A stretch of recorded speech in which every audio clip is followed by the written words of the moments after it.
The Mule felt like a Daily Wire special, and I'm not trying to get into fucking politics here, but god damn. By the way, I mean, let's get into it real quick. Should we go see that movie? Am I racist? I mean, did we go see that?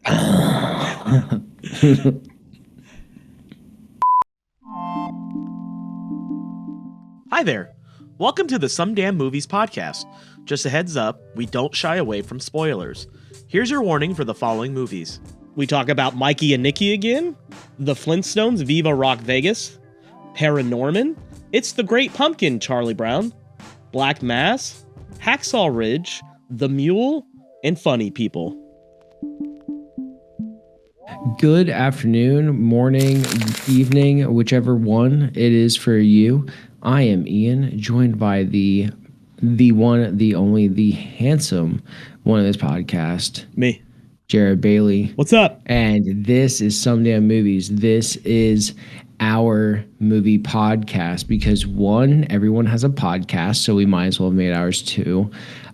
Made ours as well. Two, we just want to talk about movies in real time and not text about them, so why not record it? And three, I hope you know you're looking good today.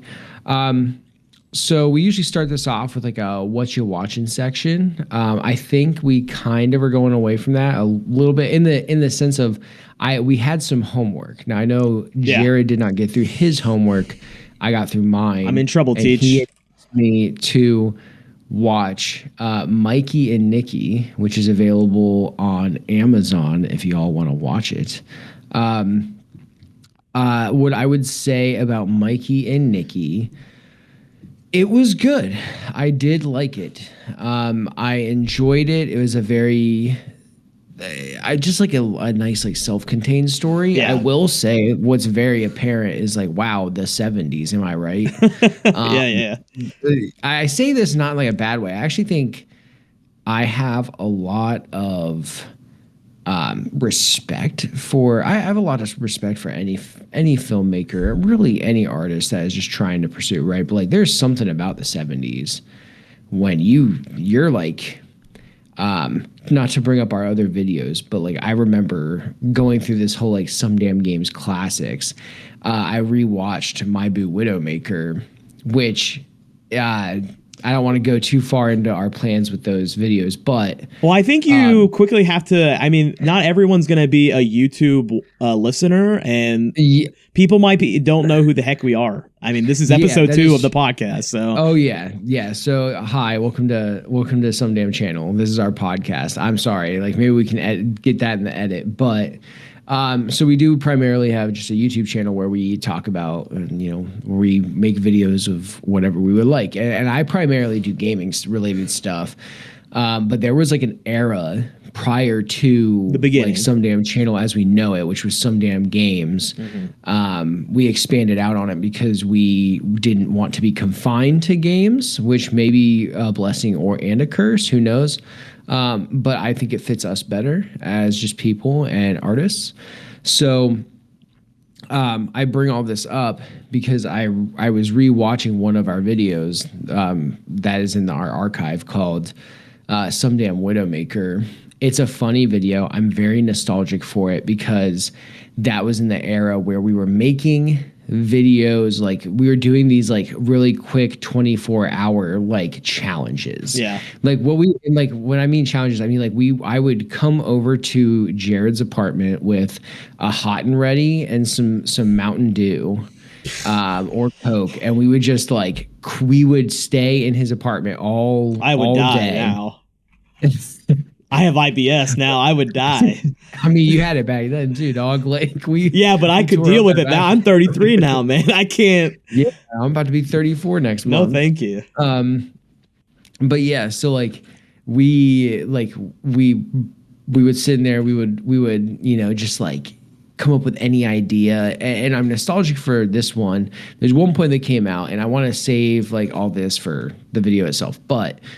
There's one part where Jared like blew my mind, but also put himself through so much work. We did not have a green screen, and he was like, we need something in the middle of this video that just like has something. We just need some, like it needs to be like you dancing in front, because effectively the whole My Boo Widowmaker was me dancing to some like viral song, like the That was like I don't know the lyrics, but I think I just hummed the tune. So yeah, what was it? At night I think of you. I want to be your lady, baby. If the game is gone, let me call you. It's whatever that one was. Whatever that is, yeah. Am I terrible? That was good. Yeah, that was a good one. Good job. It's I mean, I just watched the video before this, but I say all this because there's a section like 30 seconds into it, and as I drag on, where like we didn't have a green screen. He was like, I want Widowmaker, like a picture of it to go across. I want you like dancing in front of like a different color, like color changing background, right? It's gonna flash between a bunch of solid colors. And I was like, fuck, how are we gonna do that? And he's like, have you ever heard of rotoscoping? And I was like, I haven't. What is rotoscoping? And he went and I mean, he rotoscoped out like what was like a fucking like 10. It was like a 5-second part. It wasn't even that. It was like less than that maybe. Yeah. It took you like, oh my God, it took like hours.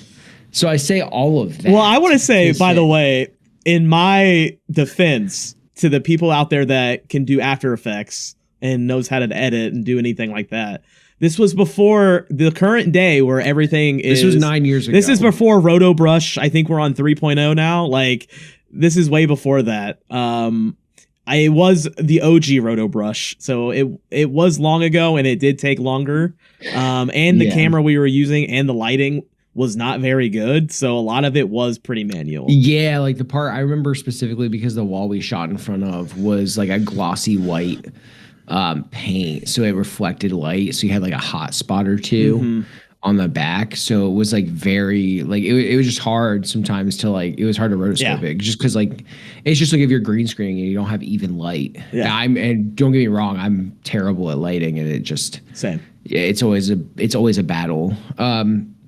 But I say this because like back in the 70s, doing any of like just stuff from like audio to like just filming, it's such a hassle in the best of ways. I mean, I guess what I'm saying is like it's a real labor of love. So this movie was well made.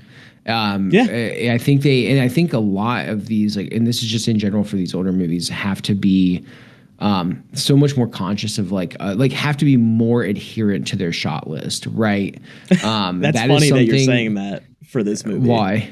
Well, because I don't know if they like were or not. I guess as well we'll extrapolate on because it's like the movie kind of goes. It doesn't go everywhere. I mean, it at least the way it's edited, it's pretty streamlined. But I will say I felt real uncomfortable with the Nell part, but it's a very important part. But that was like super uncomfortable. Yeah, like that was like one of those. It's up there with like the Rocky. I can't watch Rocky 1 now. Oh yeah, because of how awkward the whole thing. Like everyone talks about like Rocky. It's a weird Balboa era, and it's like Rocky Balboa and what was it? What was his girl's name? Adrian. Yeah, Adrian. But like that whole part was so cringy. So like, it's hard to watch for me, like in the beginning, because of how like hands-on and like diet. I was gonna say, did you notice some of those like what I would argue looks like amateur shots? Like it looks like they didn't belong in there, like they forgot to cut them or something. There was one in the bar or something that looked really off to me. I mean, that's why I overall didn't like score this really, really high, because overall, the acting is fantastic and everything else is great about it. And I was going to say, it's funny you bring all that up because really this movie is famous for all the production issues it had because supposedly the director she had like 3 cameras and they would just leave them running for hours because her idea was that like the characters would sort of just play and do spontaneous like interactions between the 2 main actors. And there's like a famous line where like a camera operator or something like that just had yelled cut after some time because he was like, what the hell was going on? Like, we're just leaving these cameras on running for hours. And she basically just said like the guy said like, oh, they left. And it was like, well, they could come back because she wants that interaction of them like sort of walking back in and maybe interacting again. So a lot of that was just trying to like record whatever and hoping. So were their characters improvised? A lot of it is improvised. Yeah. That's kind of Elaine May's like her shtick, I think, is. Again, I'm not an expert at this. A lot of it's just like doing some cursory reading online, but a lot of it is, I guess, improv. And they probably do it like a ton of rehearsal and shit like that. But I thought that was interesting because I guess supposedly she shot more film, like 3 times more than Gone with the Wind. Jesus. Yeah. Because to my knowledge, Gone with the Wind, oh my God, like Gone with the Wind is like a 3-hour movie, isn't it? I think it's pretty long, yeah. I say that like that matters. With the Wind, I'm looking this up for anyone listening. So 1939, clocking in at, what's our runtime? 233 minutes, dude. It's just shy of 4 hours. Dude, imagine if you saw this when it first came out, because it says it's upwards to 238 minutes with an overture, intermission, and some other shit. How nuts would that be? To be at a theater for 230 minutes. Are you down? No, so the thing is like when you have an intermission and an overture and stuff, I don't know what an overture was. That just like the musicians break, like that's just them playing. Yeah, I think they just like lead into the production, but like that's kind of why I like plays. Honestly, like I'm there for the experience. I kind of want to keep, in the vein of like Nicky and Mickey, why this is significant, or Mikey and Nicky. Mikey and Nicky. You look up both of them, you're probably gonna find the movie. Any combination of that, but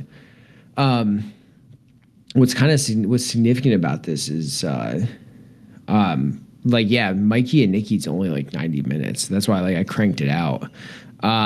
Also, I kind of want to let's try to finish up Mikey and Nicky discussion, and then we'll go into the theater experience. I think you just found a topic I want to talk about. Okay, yeah. So Mikey and Nicky, just for anyone out there, we spoil everything. If you don't like spoilers, I understand you. I'll talk to you later. But it's about 2 quote unquote friends. One of them, childhood friends, which was childhood friends. One of them, it was Nicky. They're both affiliated with the mob. I think because I know in some way it's kind of ambiguous for a while, right? Like that's how I really like that, how it like begins. You're like, what the hell is going on? Like everything is pretty vague. I think he says he owes money because he stole this dude's money, right? He's a bookie. But everything sort of builds from that, though. It starts very vague. You don't really know. Yeah, you don't really know anything other than this guy is going up to a hotel and is helping his friend out, and his friend there was weird shit too. Like it was just like he's freaking out. He's been smoking a lot of cigarettes. He's been drinking. Like he's paranoid. This guy is manic, right? Nicky is. Mikey comes up and finds him because he calls Mikey and tells him, "Hey, I need help." He's wigging out though, so he tries to he.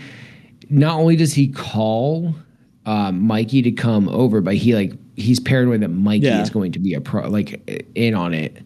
So he's telling him hey, come here, and he's vetting him, right? He's you go on this street corner across the hotel so I can check you out and see if you're followed, yada yada. Park 3 blocks away, and and then he also went and started giving him something for his stomach, it was he had a perforation or something. I don't know. The thing was he gave him some Jellison, 70s drug. I don't know.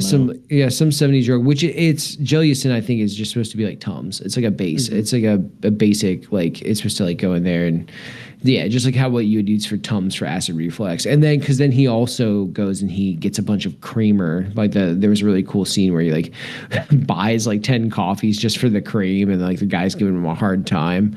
So this what ends up happening, right, is. And they kind of give it away. I wish this would have been more of a twist, and this is probably because they did improv it. But what comes to a head is that while they look and these 2 characters seem to be friends, they are. You find out that Nicky kind of treats Mikey like garbage. Like, and people laugh at Mikey. No one really likes Mikey, it seems like. And even though Mikey got Nicky into this group, this with this social group of sorts, and Nicky. Yeah, like, because like, they don't say the mob, right? Like, you kind of assume it. But it's like, a social group of like bookies, and like they obviously wink, nudge, nudge. Yeah, like it's the mob. Wink, wink, nudge, nudge. It's the mob. He gets them. He affiliates with them. He gets them in there, and Nicky makes bad decisions. Ends up because he's, like I said, he's a bookie, like most mobsters. I mean, if you haven't watched The Sopranos, 1, you should do that, and 2, that was like their main, like, racketeering is huge, right? So he stole from the wrong guy, and then the guy puts a hit out on him, and it comes to a head that like he just hasn't been a good friend and like mistreats Mikey. So what kind of, I think I figured it out at the bar. Because it was so sus that he like was waiting, because they went to the bar, and then the hitman, there's a scene where he's like, go to this bar. They cut to him, and he's saying like, go to the bar at this time, and then when you get to the bar, you see Nicky and Mikey there. Mikey's looking at the clock. You see the time goes by. The hitman was late, so he didn't come in and kill him. But you're like, why? Because the thing is you don't know at this point that Mikey is setting him up, but you're kind of picking it up. Yeah, I mean, they slowly unravel it by like connecting the pieces, right? It's like, okay, the one time he like gets a hold of his wife, then they kind of show you like his wife then calls the hitman. Like they sort of start building upon it throughout the movie. It's right? Like he keeps on like saying, "Oh, I'm talking to my wife." Then you figure out why he's talking to his wife is because he's relaying the information to his wife, who's then relaying it back to the hitman, and that definitely builds throughout the movie. Yeah, and so I feel like at the first bar scene, I started thinking that like, because Mikey was not like being overtly, he wasn't overtly like plotting. It seemed like he was just trying to help Nicky. But it was weird. I was like, all right, so he's calling his wife. That makes sense. But then when he gives the wife the address of the movie theater, I was like, that's kind of weird. Yeah. Why? Because if you're gonna tell like your wife, like, hey, I'm going to the movies, even if she didn't know where it was, I'm like, hey, I'm going to go to the movies. Like that's it. I wouldn't give her an address, even in this day and even back then, right? Just like, I'm going to the movies. And then she writes it down so she can, and then you see the hitman call her. And then she tells him. So, and it all comes to a head. We kind of mentioned the scene with Nell. It kind of comes to a head there because I thought it was shot really well, but like what an awkward scene of Nicky, like, having sex with Nell.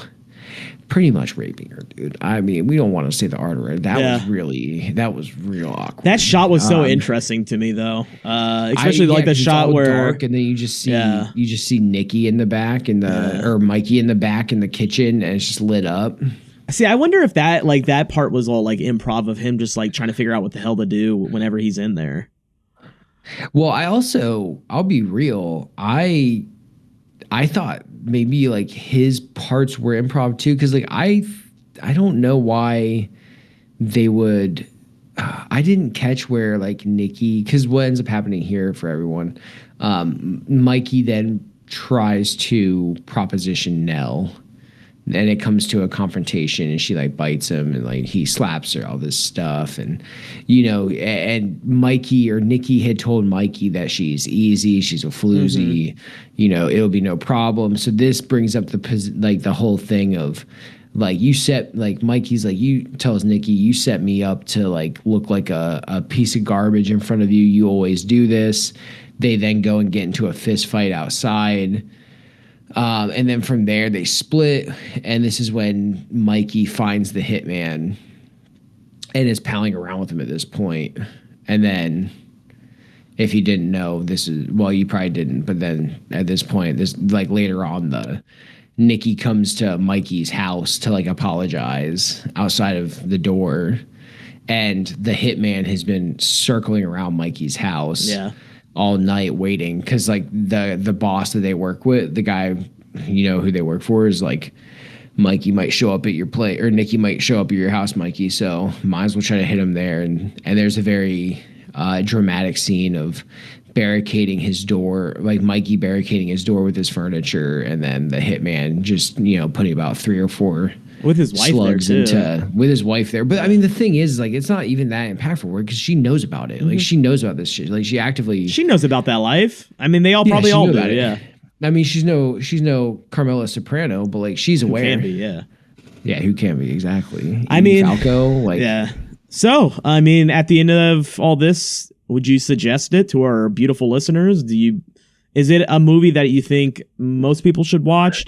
Would you tell anybody to watch it, or maybe I think to your point, I think you've always said like there's no movie bad enough to not watch, right? So like, are you? I know you put that on your letterbox, and you've said that for a while now, and like, so I think it's worth watching. I think if you're depending on what you're wanting, are you wanting I guess if the way this 2-man drama, yeah. like a two actor, it's like a play. It is so suited for a play, man. Like this would be so easy on stage. Just two dudes acting at each other. You can adapt anything to a play. Yeah, but this one is ripe for it. I think this one had some. Yeah, I mean, you could. Yeah, there's not a whole lot going into it. I think you can clean up some parts of it too to make it make more sense. Because like if there was a lot of improv, I think that kind of held it back. But I think as a movie, it's just it's kind of honestly, if they had 3 cameras, it's just kind of weird to think that. I would be interested in watching the documentary and making this movie because honestly, it feels more like a guerrilla sort of like a guerrilla capture, right? Because they're just some of these shots are it kind of feels like it's maybe 1 or 2 people, the guy holding the boom mic, and then a cameraman that's because sometimes you have shaky camera inside the car, right? They have it's not like there aren't really a ton of wide shots. I mean, there's some in there, but it just feels like it's very intimate. It was very dirty, very intimate. What? It's very dirty filmmaking, but I think I kind of appreciate it for it because I think it kind of adds to the overall personality of the movie because there is a dirtiness to all of it, and I think it definitely adds to it. I mean, it's a dirty 70s 2-guy drama mob movie. Yeah, it just doesn't feel like it was supposed to be a mob movie. Yeah.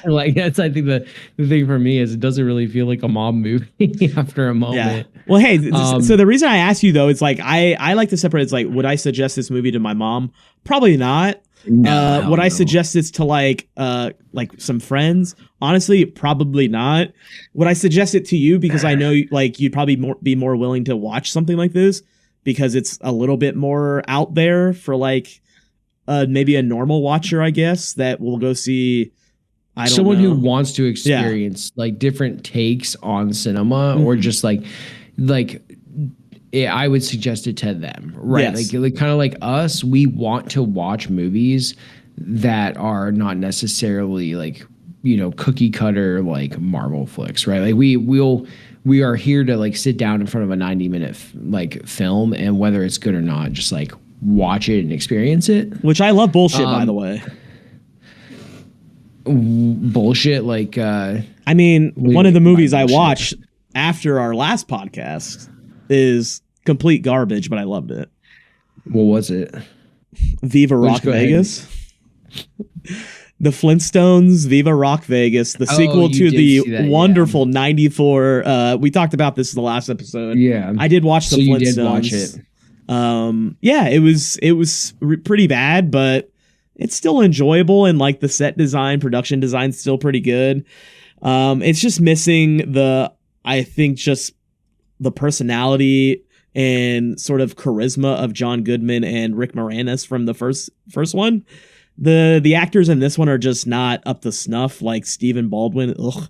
And the other guy, I don't really know that well, Mark Addy or whatever his name is. I've seen him in some other stuff, but it's just not as good, but it's still fun. It's fine. Would I suggest this to my mom? Hell yeah. She's probably seen it and loved it. 100%. Yeah. Would I suggest it to you? That's fine too. It's just probably not. I probably wouldn't suggest this to you, but if you were getting drunk one night, then yeah. I think like it would be a perfectly fine family film. I think it's just because I could see like I wouldn't suggest something like this to you because you've already watched it a million times. Maybe not this movie, but you've watched. Yeah. Like they're very formulaic, right? They're not doing anything, and everything kind of is derivative and has a formula. But like, something like Mikey and Nicky does not have a like. I was actually like while watching, I'm like, how did they decide to do this? Like some of these shots, some of these like story points. This is, it was interesting, and like you kind of like just kind of take in the pieces. I guess from this section, we'll just go ahead and say what have we been watching since then. So you watched Viva Rock Vegas. I'll go ahead and say your next one because I see we were talking about it before we went on. Actually, you've watched a couple that I want to talk about. Fuck. Yeah. So let me knock out mine real fast. Okay, actually, yeah, go ahead. I want to get into yours. Oh my. Okay.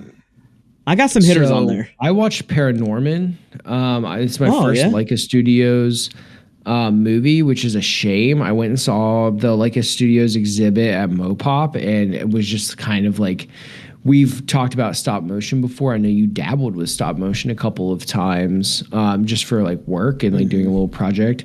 So I always have I have a lot of respect for stop motion artists because like it's so tedious, especially when you go to the Mopop, after going to the Mopop like exhibit and seeing all of the things that they created for these movies and seeing how tedious it is to move that stuff, dude. Like, oh my God. Like, I think they don't do it manually anymore. I think they do use like gears to where they can just use fine tuning mechanics to because they did Coraline, right? The same studio. Coraline, Paranorman. Yeah, so we saw Coraline during like a Regal special event recently, and at the end of it, they had like a little documentary of like where are they now, basically, and the same people like they basically got together and like tried to recreate the original Coraline doll with whatever the new technologies that they have now, and saying like it doesn't like save time, but it gives them so many more like options and shit like that. So like a lot of the stuff has been streamlined and like a little easier to like put together, but still doing all the other shit is still just as difficult. But I think they can just sort of create them quicker and maybe have more options to like pick and choose from. But yeah, it's that stuff is really interesting. Stop motion stuff is dope, but I couldn't get into it myself. Like I could never do it myself. There's a lot. That's one of those to things. It's one of those things where like you can appreciate watching it. I would never try to do that. Like, I've done a couple of projects. I don't have the patience. You could give me everything, and even if I had all the knowledge and skill, let's hypothetically say you bestow upon me all the knowledge, skill, and materials needed to make a stop motion film, I would still not do it. And this is coming from the guy who likes to paint like miniature figures for like tabletop games. I get into that. That's a lot of fun. The stop motion, it literally comes back down to like Parks and Rec. Whenever what's his name? When he gets laid off, her Amy Poehler. Ben. He's been in the show. Yeah, gets laid off. Yeah. When he gets laid off, and then So when Ben gets laid off, played by Adam Scott, he takes up like a stop motion, like he's making like a music video or something on a stop motion, and then he plays it. And it took like a week of his time. It's like a second to do it. It's like 5 seconds maybe. It's not even that. It just like plays, and then I remember they're like, wow, that was really cool. And then he's like, what else do you have? And then he's like, that was it. Like that's I can't do that. But I will say Paranorman was great. I'm full kick into like spooky season, and I like spooky season. I'm not really into horror. It's the same way I like Christmas. I'm like colored lights and flannel. Like I'm not a white Christmas guy. I want that cozy Christmas. You want that pumpkin I want cozy spice. Halloween. I want the pumpkin spice. I want like, I want the goofy like costumes, right? Like I like the spirit of Halloween. So Paranorman is right up there. We also watched It's the Great Pumpkin, like Charlie Brown. You guys are already starting on that? We already watched it. Gee, it's not even October. We start early in this house, man. I refuse. September is Halloween. I refuse. Yeah, no. September is Halloween. We watched it, and we already have the lights up in the house, dude. Like we're already. Like, you guys are old. Jess did not skip a beat, dude. Like she is all about Halloween. So that she's already in mom mode. Yeah, so like full blown. It was the first time watching the Great Pumpkin King Charlie Brown or whatever, the Great Pumpkin Charlie Brown, whatever the special was. I had never watched it before, but like, hey, again, in line of animation, I wanted to, and just wanting spooky Halloween, I went with it. And I'm gonna say, like, it was good. It was very cute. It's exactly what I would have wanted from spooky Halloween. I did not realize it was only like a half hour long though. Like we watched it and I was like, oh, it's only like I guess it was just a TV special, but you can watch that also if you're wanting. It's through Apple if you have Apple TV subscription. If you want to watch Paranorman, it's on Amazon, but you have to rent it. Because like I refused to download like any more streaming apps, so it was like you can watch it with ads on Pluto TV and stuff. Like nope, I'm good. Like I'll rent it. I will pay $3.99 to rent it through Amazon for fucking 48 hours. I don't pirate anymore. So I do just rent everything pretty much now. Like I use it as my Blockbuster Prime. Like that's I don't really mind. And maybe this will be we'll dive into this for a second. Like I know people complain about like streaming apps, but like I don't really mind the ones I have for how much I use streaming. Like I'm not paying, especially because I have like the Amex Platinum card. So like with that card, like it has one of the perks you can redeem on it is they'll pay up to $240 a year on streaming services. So what I did was I went and got the Disney bundle. So that's so pretty much there's a digital service they'll credit $20 a month to a digital subscription.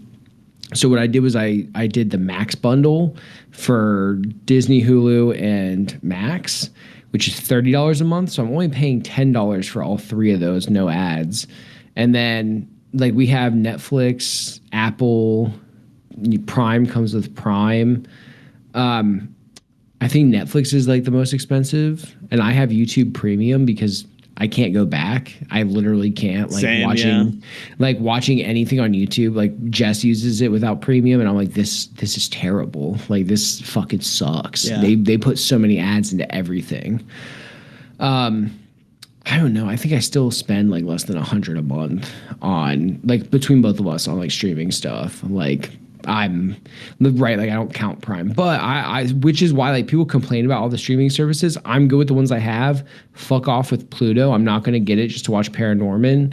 That's when I rent stuff. Mm-hmm. But yeah, I mean, I would, if you want to watch those, you can find them there. And I don't know what I'm gonna do for the next Halloween movie, which is probably gonna be today. We might start breaking out like some scary ones. I know she doesn't want to do too many scary ones, but yeah, I mean that's all I got. I'm the opposite. I'm a big scary boy, and I want to see them all.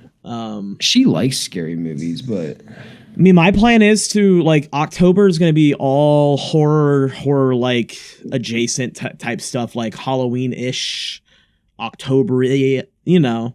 Like obviously there's gonna be like some like I'll probably watch like Hoobie Halloween. That's a Halloween movie, but it's a comedy. Yeah. So it's not gonna just be purely horror stuff, but like in that realm, it'll be pretty fun because like for like my straight like I'm keeping Netflix. I already got rid of Disney, which got rid of Hulu and ESPN. I guess I have to keep Netflix. That ESPN app because it's the only app I can use on my Peloton. Which one? The Netflix app is the only one that I can get on my Peloton. Really? Yeah. So I use that at least 5 days a week. Yeah. And then I keep Prime because obviously Prime, and I order a bunch of bullshit that I don't need. And then HBO I'm gonna probably keep for a while just because there's always like love HBO. Prestige. I love HBO. Prestige Max. television. Normally like something from like this year or last year's like new movie or something. Like something's gonna be there. Damn. And then I have like I get HBO through AT&T anyways, just part of my plan, I guess. And then I think I have Paramount through something else as well, but I don't really use that. I added Peacock for a moment. I have Apple TV as well. Yeah, Apple TV is an expensive one. We don't use it all that much. But I have that through the family plan for the Apple One bullshit. That's what we got too. So we use it for like all of our Apple stuff. So, but I'm thinking about getting rid of it. I don't know. Either way, streaming's here. I still do prefer it to regular cable television. Anyone who doesn't, it's not better than this though. Yeah, a physical. I still think 4K Blu-ray looks better on physical than it does. Well, yeah, you don't have to think that. That's just a fact. It is like the contrast, like the deep blues and blacks, like they look so good. It's like, purely bitrate output. Like you can't do that over the web. Like no. It's always gonna look better. Actually, thinking about that, I have quite a few Halloween movies that I just bought for my Blu-ray. I might set that up this weekend and put that in because I have like. I'm a sucker for the Conjuring movies, dude. I hate them, but I love them. Well, I was gonna say I bought that combo with it. Oh, we gotta do the Paranormal Activity one, by the way. That has to be this. All of those, next month. All of those are available on Max as well. Mm-hmm. Yeah, I know because I don't think I bought them all, but every one of them's available on Max, and I would love to go back to. Should we promise? Let's just devote an entire episode to it. So we'll have to like watch all of them up until before that podcast. You want to do that? I'll be honest. I want to also make like a video about it. Sure. Like if we like, because I know you've been like looking for special projects. I don't know what it would look like, and we won't have to go into detail here, but like even simply just like watching each movie and then us like recording ourselves, like interviewing ourselves, and then I can send it to you to like cut up into like and then you can just use B-roll from the movie and stuff, and we can just kind of like see what we can get out of that to like talk about our feelings with it, and then we can have like a companion like podcast for it, but like. For those who don't know, like Paranormal Activity is definitely, it's actually like it's our couple movie. Yeah, like it is like that's like the best way of putting it. Yeah. It's like I remember the one fateful day where we asked the question, I answered it wrong for the meme, but I wanted to say that because the real answer was Paranormal Activity. I said the meme answer, but it absolutely 100% is our couple movie and. I still stand by like found footage, man. I'm a sucker for found footage horror. I don't think all of it's done that well. I think people punch down on. Wait. I guess you can't punch down on Paranormal. I don't want to cut you off, but let's save this conversation for next month. If we're gonna do found footage, let's keep it October special stuff. Let's just move. Like we're gonna talk too long about it, and we're 30 minutes in. We're like 37 minutes into this. So like we're gonna just like, you know what? We'll make like the next movie we're about to talk about, which is yours. We're gonna hack this one off. Yeah. And we'll start into this. So you watched a couple movies I'm interested in talking about. Well, tell me, you pick one. Like we're gonna start with Hacksaw Ridge, but you also have Black Mass on there, and I watched Black Mass. That's probably been about a year, but I finally watched it and I'd wanted to watch it for a while. Mm-hmm. So what did you think of Hacksaw Ridge? I am unbelievably shocked by its high ass score. I think it's terrible. Like the first hour of it is this like melodramatic like Hallmark movie. Like I don't think the acting's bad or anything, but like vibe wise, like it felt so schmaltzy to me. And then I agree with you. It completely flips its script. Say it because especially being in the military and like just any like it panders to like you're the average viewer, right? Like there is a ton of melodrama in the beginning. By no means am I like downplaying what this man did. Like he was a legitimate conscientious objector. So if anyone doesn't know, Hacksaw Ridge follows a man who was a conscientious objector. Desmond Doss. World War II. Yeah, Desmond Doss. Played by... Or was it Vietnam? This is WW2, the Battle of Okinawa. It was World War II? Yeah. Okay. Played by Andrew Garfield, by the way, Desmond Doss. And Desmond Doss is a conscientious objector during World War II. He feels the need to serve, and he goes and signs up to be a medic to save people.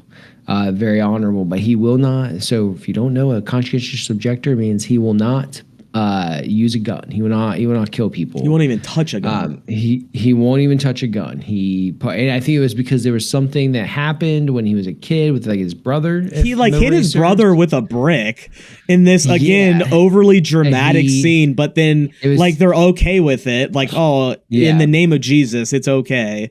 And then they just move on from it. And then it's just a montage of like there are a bunch of like montages in the beginning to get to the battle, which, honestly, for what it's worth, and it was directed by Mel Gibson, it fucking would be. I forgot about that. I didn't know until I finished the movie and I saw the name. I was like, yeah, no shit, I didn't like this. Like, all right, we got a lot to unpack here. So Hacksaw Ridge, what he ends up doing during the Battle of Okinawa, though, is he ends up like saving. Bro, his KDA was nuts. Like no kills, no deaths, but the assists were pretty high. I mean, he wasn't assisting and killing anyone. He was just saving them. I guess, the assists were okay. He had a lot of revives. He had a lot of revives. He's that guy, and he's the medic in like freaking Battlefield that's just reviving everyone. So he goes on, he grabs people up, and he just spends like all night doing it or some shit. It's like 2 days or something. They like finally get reinforcements. They're like, wow, you brought like 300 people down. Like, well, you didn't like up to this point. Everyone fucking hates him because they think he's like not gonna he's basically not part of the family and he's a pussy or whatever. Like.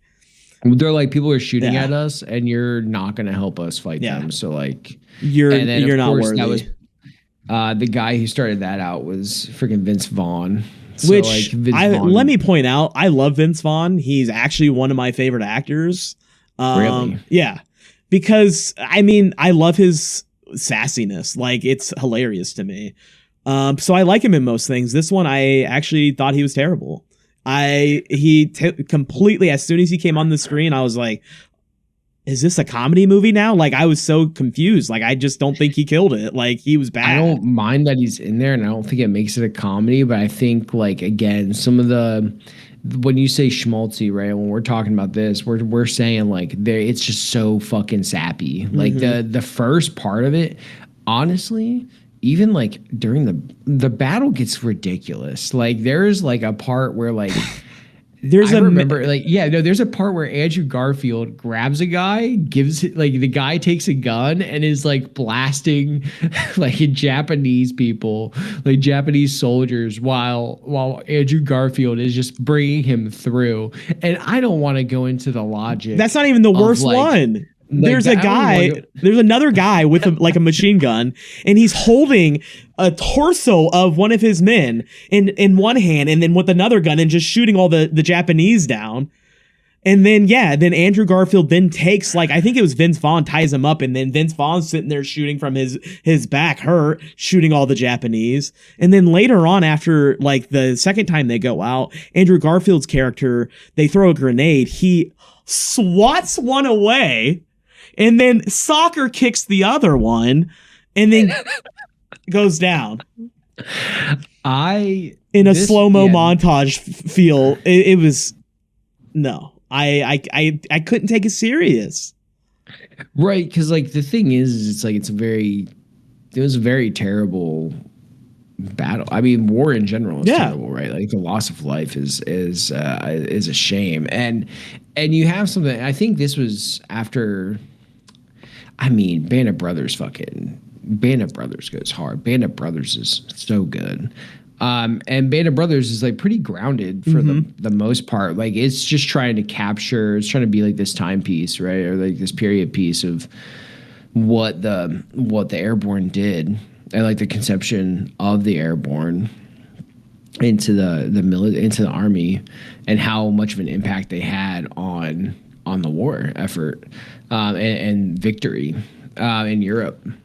But it doesn't have, like there's just so much melodrama surrounding the movie. It's like, can I call it clickbait? Is it like it's not clickbait. It's just like they knew that if you get Mel Gibson to put out a movie, and then you get Mel Gibson, like his name on it, especially after Passion of the Christ. He has that. He has We Were Soldiers was like his next big one. Apocalypto was I think his first. Apocalypto did not hit nearly as hard. I saw that one in theaters with my mom. I've been wanting to watch it, but I just don't. He directed Braveheart. Yeah, you didn't know that? I didn't know he directed it. Yeah, I guess that was his first big one. I forgot how old that one. That one's from 90s.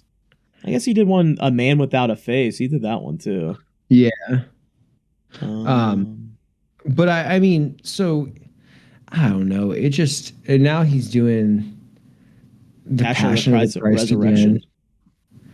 And I'm done. I can't. I don't know. No. And this movie is not it. I don't know how it has such a high score. It has a 3.9. Like, I don't know. Like, teach their own, I guess. Like, I'm not going to yuck your fun here, but I overall, like, I would not recommend this movie. I thought it was pretty boring for at least the first hour. Like, Andrew Garfield's cute. He's like a cute little kitten in the first hour. Like he's very charismatic, and I don't mind his performance. And I think, like, the plot's fine. I think it's an interesting plot, but I think overall, technically, the movie truly brings this movie down for me. Like, I mean, really, like, I mean, the cinematography is fine and everything else. Maybe it's like technically, it's like the writing is bad. I don't know. Like, is it the screenplay that's bad, or is it just tonally, like, just a director's issue here? I don't know where to point it. Some of these reviews are unhinged, bro. Hacksaw Ridge might be the most realistic portrayal of horror ever put on screen. Get the fuck out of here, dude. Yeah, I mean, there's so many, like, I mean, there's a big one that I haven't seen. It's like Come and See or something like that. It's like a Russian one. It's the one I see on Letterboxd a lot from 85. Yeah, it's called Come and See. And it has a 4.6. I think it's the highest rated movie on Letterboxd right now. But I haven't seen it. I've been meaning to watch it. But I think that one's, like, supposedly really visceral, like a crazy visceral war movie. And you could always watch Das Boot as well. I mean, it's not. I mean, it's pretty. I mean, funny enough, the one that I saw a couple, like, I think either last year or the year before for the first time is Saving Private Ryan. Saving Private Ryan's great. I mean, it's so not like good. Super realistic, but it's a great movie. It's much better than Hacksaw Ridge. Jesus Christ. Actually, it's not even close. I'm actually curious to see what score, like, those two have, because, like, Hacksaw Ridge, what you said is like 4.6. No, that was Come and See was 4.6, which is I think the highest rated one. 3.9. 3.9 for Hacksaw Ridge, and then 4.2 for Saving Private Ryan. 4.2. Okay. So, if this doesn't tell you, like, really stars don't really mean anything, yeah, who cares? But it is weird. I don't know. It's all subjective at the end of the day. But goddamn, like, that Hacksaw Ridge, yeah, like, because I remember my fucking dad liked Hacksaw Ridge a lot. Like, it just appeals to the. Yeah. Honestly, I didn't think. Is it a boomer movie? I don't know. It's boomer bait, dude. Yeah. Like, that's what Mel Gibson has, like, I think is known for now, right? Boomer bait? Boomer bait. Yeah. Like, it's literally like, it's like fucking, what's his face? $1 Million Baby. Holy shit. This is how I know. Oh, Clint Eastwood? Clint Eastwood, yeah. Boomer bait, dude. Yeah. I watched The Mule. Yeah, boomer bait. One of the stupidest movies I've watched. He's gotten bad. His movies are bad, like, now. Talk about, like, this mentions like how Hacksaw Ridge is preachy, which it very much is. But the fucking Mule, dude. The Mule felt like a Daily Wire special. And I'm not trying to get into fucking politics here, but god damn. By the way, I mean, let's get into it real quick. Should we go see that movie? Am I racist? I mean, did we go see that? I don't if it's anywhere near. Well, I don't go to movies anymore, but I can rent them. I don't go to movies because, well, just currently because of baby girl. But like, yeah, I will say in the future, I would love to have our conversation. I want to have a conversation in the future about our feelings. We don't have to do it right now. This is a future podcast idea. Sort of the how do we feel about theaters promoting movies like that, or entertaining, like, I guess, Christian propaganda movies as well. I mean, obviously you don't live here anymore, but where we're from, not to dox me, please don't. We're in a pretty like heavy religious area, and those movies are all over the place. Like right now, the one and only Regal we have, like half the movies is like the propaganda shit. I think the Mount Walsh one is in there. I mean, I think there's is it actually? I think what's the one? Oh, the Reagan movie was in there last time I went to the movies. They're doing like a Reagan. I mean, movies are movies, right? Like you can I mean, as long as you have the cash to like put it into a movie theater, like it's not like Regal's going out of their way and saying like we will absolutely no, like production studios or like yeah, like public, like something like A24, right? Like any of these publishers, right? Why am I saying publisher? I like, so you have like your actual studios, but like the distributors, like because A24, right? Like take like Talk to Me, like A24 did not produce that movie. Like they that was not an in-house A24 production. Like that they just picked it up and got the rights to distribute it, right? So like as long as you have the cash, yeah, to put out to put it into a movie theater, like I'm fine with that. But and frankly, in your area, right, your current area, like at that point, like that's the demographic. Like they probably do well there. Like my mom used to be up there, and now she's, you know, south, like real south, and she's into that shit too, man. Like, and that's the thing, because like the Mule, like I'm like reminding of it, like remembering it now. So like the Mule is an old ass Clint Eastwood, is muling drugs and gets found out by the DEA because he's an old man, so no one would ever think of him, right? And he just wants to like get money to like support his family whenever he passes or some shit like that. And I remember I called it an old man power fantasy. That's what it felt like. It felt like, yeah, look at him, like muling like fucking cocaine across the border, and no one's gonna say anything to him, and these DEA agents are talking to him too, and it's not a good movie. Bradley Cooper should not be in this shit. Bradley Cooper should not. Shit, was he in that? It's been a while. He was the main bro. It honestly felt like I think there's like one for me, one for you, right? And I think Bradley Cooper did American Sniper, and like people ate that up. I actually want to watch the movie. I heard it's actually really good. Like, have you not seen it? People loved it. I haven't seen it. No, but I've seen it a couple times. I watched it a couple months ago again. Yeah, and I think honestly, like I think Chris Kyle is someone that, you know, like he tried to do better for like the community, right, of veterans with PTSD, and genuinely was trying to have like a positive impact on people that were impacted by like the fallouts of war and whatnot. And it's a shame that he died, right? And that's a cool story, but I think like Bradley Cooper does that, and then on the back end you have Clint Eastwood's like, hey, I'm doing this movie called The Mule, and I need you to do it. And he's like, fuck, I have to do this one, don't I? Like, god damn it. So I think it might be one of those scenarios. So we're on like the 53-minute mark. I wanted to talk about Black Mass until I got taken up by Clint Eastwood's old ass. By Clint Eastwood's Boomer ass and Mel Gibson and them creating Boomer bait. So I don't know how you want to do this. We can talk about it real quick. What would you suggest? No, let's just talk about it. What did you think of Black Mass?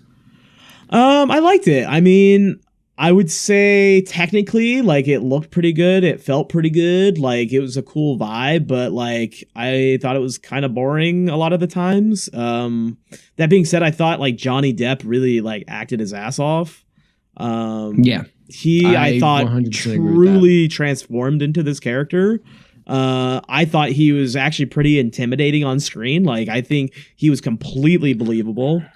So I think he killed it. I think a lot of the casts pretty much killed it. I wish we had more Jesse Plemons. I forgot he was in this, to be honest. This was before I became a Jesse Plemons fan. Before he started popping out too much. Civil War?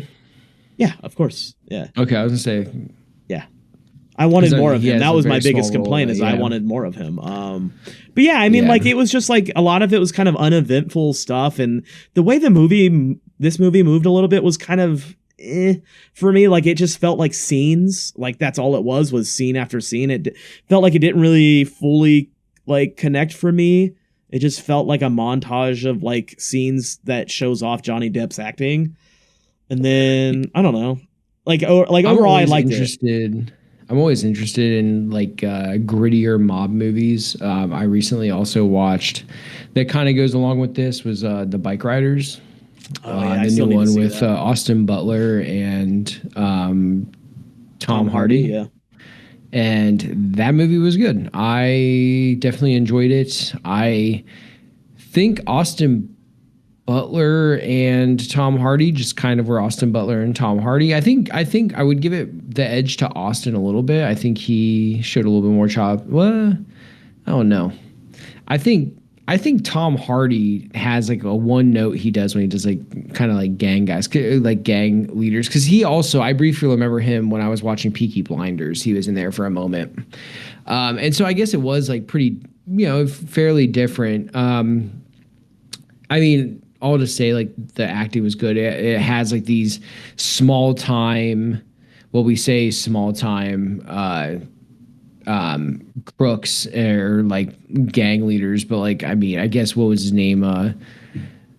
Mickey, whatever, what they call him, or what was his name in Black Mass? What was the shit? He was either way, he was extremely like notorious, Whitey Bulger. Yeah. And yeah, I think I would have to say my takeaway on it was, damn, Johnny Depp acted his ass off. Like, it really, like, if you don't like Johnny Depp because you think he's just a Tim Burton or he was like a Tim Burton kind of like puppet, you're not wrong. He did that for a while. He definitely has enough clout outside of that, though. And I speak as someone who used to think that, like, I see Johnny Depp somewhere. It looks like it's going to be a new Tim Burton movie, I bet. And I'm not a big fan of Tim Burton. I think I've said it on the last one. But damn, the dude can act. Like, hey, man, Jack Sparrow, say what you want about some of those later movies. Like, Jack Sparrow, like, that's him. Like, that was all him. Yeah. I don't think anybody else could have done it like him. He kills it as Jack Sparrow. I mean, he kills it as a lot of roles, even in like the Tim Burton films. He's probably the one redeeming quality of it. I have no problem with it. I like him a lot, actually. I'm a big Johnny Depp guy. Yeah. Yeah, I would go and say that like Johnny Depp just kind of brought that movie around because like, man, it was dark. It was just a very dark. It was a little darker than what I had expected too. Yeah. Which I guess supposedly Whitey Bulger was offended that they weren't violent enough in this movie. So that was the thing. Is like they were not. I thought there was going to be a lot of bias. I say it's a dark movie, but like it didn't have a lot of violence, not as much as I had expected. I remember that from it specifically because I thought it was going to get, pretty. I thought it was going to get like, I thought it was just going to be like murders on murders, right? I thought it was just going to be like him doing that. Yeah, I feel like that was honestly kind of one of the faults of this movie. Or like truly, I think if this movie had a director that wasn't so reserved in a lot of those type of aspects, I think this movie could have really hit it out of the park. Given I thought a lot of the other performances were pretty good too. Like, and I just like technically a lot of the other stuff was pretty good. I think maybe just director wise, like it just needed to be somebody that wasn't going to be a little bit too reserved when it comes to like a lot of those action scenes, a lot of the darkness of what this character should be. Cause I like supposedly Whitey Bulger himself said, yeah, like they were a lot more violent than they even gave off. And they supposedly loved it. Like they loved being evil, basically. Like they had no problem with it.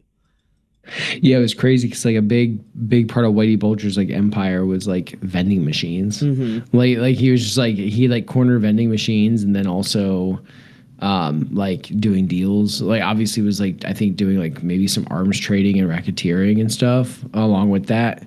I'm sure there was a whole litany of things, and then of course like whenever you find out his friend that was what it was, right? His FBI agent friend that like kept making up or like smudging the reports to like make. He was using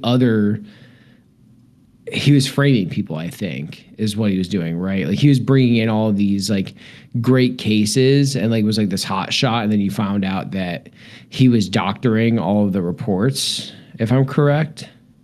No, I think it was just Whitey was just doing a bunch of other shit on the side, basically. Oh no!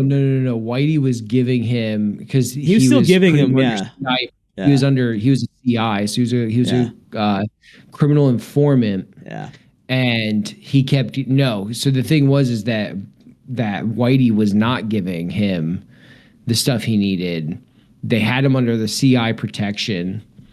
But what was actually happening was he was using other criminal criminal informants like information and claiming it was Whitey's. He was like doctoring the files. It was the big thing at the end, because like that's what they ended up scooping. What's his face on? Who played him? Was it Kevin Bacon? Well, Kevin Bacon played Joel Edgerton's boss. Who else was in this movie? Benedict Cumberbatch was Johnny Depp's brother. It was Joel Edgerton is who I'm thinking of. Joel Edgerton's character was the one that was doctoring criminal informant information and saying it was Whitey's. Whitey wasn't actually giving them anything, but he was doctoring it, and then he kind of had he was just getting deals from the FBI essentially, right? Like they weren't pursuing him because he was such a good informant. Mm-hmm. And then they ended up like snapping him. Yeah, I mean, it was at the end of the day, I think if it was just in a better director's hands, I think it could have really been much better. But overall, it was fine.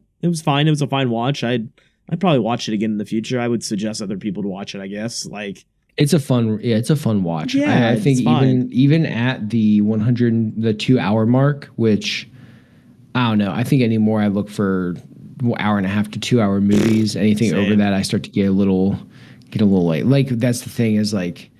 Whenever we were looking at like a 233-minute movie from like Gone with the Wind, I'm never gonna watch that. Yeah, which is funny that you said that, because one of the other movies, real quick, that I watched was Funny People, the Adam Sandler movie.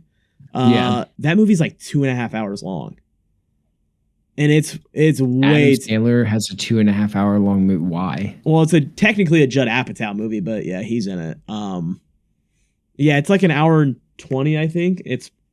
It's way too long. It's not bad. It's not like a terrible movie, but it's not entertaining enough to be that long. That's my biggest thing is like I don't have a problem with longer movies. No. I have a problem whenever those movies don't use the time to like really convey the story. That's why like I know you went through your Fast and Furious grind. Like my biggest thing is like there is not enough, I think, like good exposition and like plot there to be like, oh, this is a 2 hour movie. Why is it not like an hour and a half of just like fucking action and go, dude? Like we get it. Vin Diesel's back. Well, it's funny that you bring that up, because that was my biggest issue and one of my biggest like aha moments when it comes to these movies is that for some reason now, and in the 2020s or 2010s. The first movie, Fast and Furious, was 106 minutes. The last one was 141 minutes. F9, 140 minutes. Hobbs and Shaw, 137 minutes for a fucking side film. Furious 7, 137 minutes. So it goes down, but like over time. So those first couple movies were like easy, like an hour and a half watch. But then they start bloating them with over nearly 2.5 hours sometimes. These movies are not made for that. Like, what is the decision making and like bloating like an action movie when like no one cares about the exposition in those movies? Well, you know what?